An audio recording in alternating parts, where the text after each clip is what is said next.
אוקיי, ליאור שלח את הכלבה והוא הולך לפני הכבשים.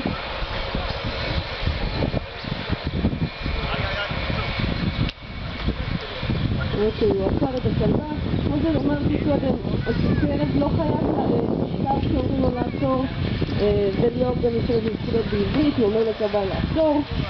אנחנו הולכים עכשיו בדרך לעמוד, אנחנו צריכים להקיף אותו. הכלבה הזאת נראית כלבה מאוד מאוד גריזה,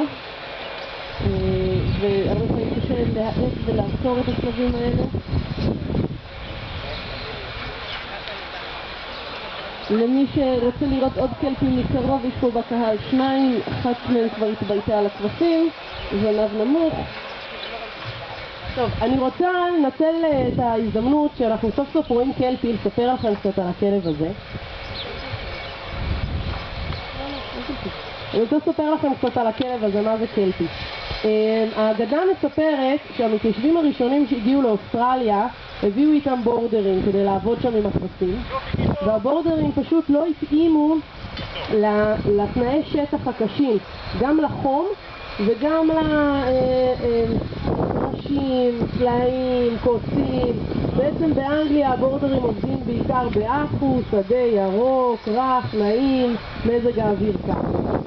מה שעשו זה עשו הפלאה בין הבורדרים לקלפי, בין הבורדרים לדינגו, לכלב הבר האוסטרלי.